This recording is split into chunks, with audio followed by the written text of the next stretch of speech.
एक मोठी बातमी समोर येते। संतोष देशमुख यांच्या हत्या प्रकरणावरून रान उठवणारे भाजपचे आमदार सुरेश धस हे राज्याचे उपमुख्यमंत्री अजित पवार यांच्या भेटीसाठी देवगिरी बंगल्यावरती दाखल झाले। सुरेश धस यांच्याकडून सातत्याने वाल्मिक कराडला लक्ष केलं जातंय। वाल्मिक कराड हा सध्या तुरुंगात असून राष्ट्रवादीचे नेते मंत्री धनंजय मुंडे यांचा निकटवर्ती असल्याचा आरोप करण्यात येतोय।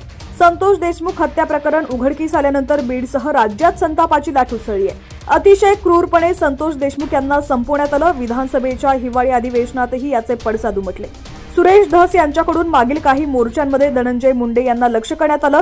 त्यानंतर धस यांनी आपल्या टीकेची तोफ उपमुख्यमंत्री अजित पवारांकडे वळवली। पुण्यातील जन आक्रोश मोर्चात सुरेश धस यांनी अजित पवारांवर क्या हुआ तेरा वादा म्हणत निशाणा साधला होता। अजित पवारांवरील टीकेनंतर राष्ट्रवादीच्या नेत्यांनी नाराजी व्यक्त केली होती। आमदार सुरेश धस हे अजित पवार यांना भेटण्यासाठी देवगिरी बंगल्यावरती आज सकाळी पोहोचलेत। मंगळवारी दुपारी देखील सुरेश धस यांनी उपमुख्यमंत्री अजित पवार यांची भेट घेतली होती। संतोष देशमुख हत्या प्रकरणात भाजप आमदार सुरेश धस वारंवार राष्ट्रवादीचे मंत्री धनंजय मुंडे यांचं नाव घेत आहेत। त्यावरून अजित पवार यांनी थेट मुख्यमंत्री देवेंद्र फडणवीस यांच्याकडे नाराजी व्यक्त केली होती।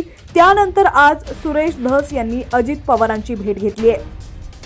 सुरेश धस यांनी उपमुख्यमंत्री अजित पवारांची भेट घेतल्यानं चर्चांना उधाण आलंय।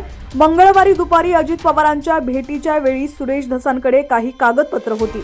त्यानंतर आज धस यांनी पुन्हा एकदा पवारांची भेट घेतली आहे। सुरेश धस यांच्या भेटीनंतर धनंजय मुंडे यांच्या अडचणी वाढणार की कमी होणार याकडे सगळ्यांचंच लक्ष लागलंय।